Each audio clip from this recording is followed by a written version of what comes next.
অভিনেতা রাহুল অরুণোদয় বন্দ্যোপাধ্যায়ের অকাল মৃত্যু। শুটিংয়ে গিয়ে দুর্ঘটনা, যে দুর্ঘটনায় প্রাণ চলে গেল তার।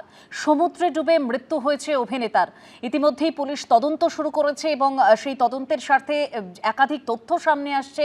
ওড়িশা পুলিশ দাবি করছে যে শুটিংয়ের জন্য কোনো রকম পারমিশন নেওয়া ছিল না।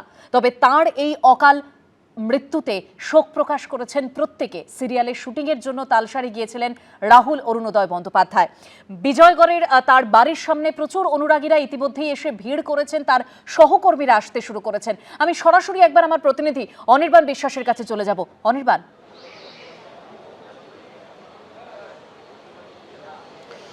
দেখো দেবস্মিতা, এই মুহূর্তে আমরা বিজয়গড়ে যে রাহুল অরুণোদয় বন্দ্যোপাধ্যায়ের যে বাড়ি, সেই বাড়ির ঠিক সামনে দাঁড়িয়ে রয়েছি। তুমি দেখতেই পাচ্ছ যে প্রচুর মানুষ তারা কিন্তু আসতে শুরু করেছেন এবং তার যারা অনুরাগী, তার যারা লেখা পড়তেন বা তার যারা অভিনয়ের ভক্ত ছিলেন, তারা কিন্তু একে একে এসে উপস্থিত হচ্ছেন। হয়তো অনেকে তার সঙ্গে কাজ করেননি, কিন্তু ব্যক্তিগত স্তরে পরিচয় ছিল, এরকম মানুষজনও কিন্তু আসছেন। প্রত্যেকেই কিন্তু শোকাহত এই যে ঘটনা ঘটেছে। এবং তুমি যেমনটা জানো যে আজকে যে তিনি তালসারি গিয়েছিলেন, আগামীকালকেই কিন্তু তার তালসারিতে শুটিং শেষ করে, এই সিরিয়ালের শুটিং শেষ করে তার কলকাতায় ফিরে আসার কথা ছিল, কিন্তু তার আগের দিনই কিন্তু এই দুর্ঘটনা ঘটে গেল।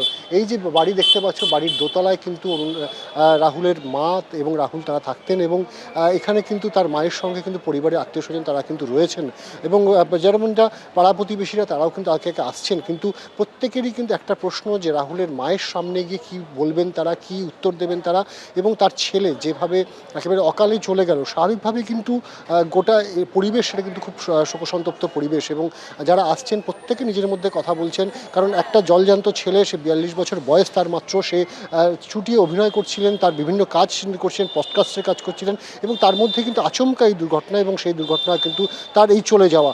স্বাভাবিকভাবেই প্রচুর মানুষ তারা কিন্তু এখনও পর্যন্ত বুঝে উঠতে পারছেন না কোথা থেকে কি হয়ে গেল, এবং যেটা সবচেয়ে বড় বিষয় যে আজকে ঠিক কী ঘটেছিল সেটা নিয়েও কিন্তু মানুষের মধ্যে একটা ধোঁয়াশা রয়েছে এবং মানুষের কাছে স্পষ্ট নয় ঠিক কী ঘটেছিল।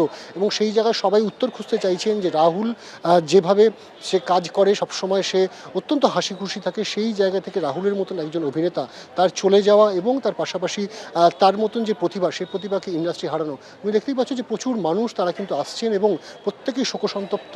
একদম অনির্বাণ, সেই ছবি আমরা দেখতে পাচ্ছি। তার বাড়ির সামনে অনেক অনুরাগীরা তারা জমায়েত করেছেন। রাহুল অরুণোদয় বন্দ্যোপাধ্যায়ের সহ অভিনেতা ঠিক কি বলেছেন একবার শুনুন। ঠান্ডা হও, ঠান্ডা হও। আমরা এক্ষুনি একসাথে শুটিং করছিলাম, 8 ঘন্টা আগে আমরা একসাথে শুটিং করছিলাম। সমুদ্রে শুটিং করছিলাম আমরা। পড়ে গেল না কি ও একা হঠাৎ করে? আমিও পড়েছি, দুজনেই পড়ে গেছি। আমি ঠিক আছি। রাহুল দাকে দেখো না, রাহুল ঠিক আছে তো? আমাকে যেতে দিচ্ছে না, আমাকে যেতে দিচ্ছে না। বাবলু না, ঠিক আছে বাবা, দেখছি ঠিক করে তোলো, আমি কথা বলবো। এবিপি আনন্দ, এগিয়ে থাকে, এগিয়ে রাখে।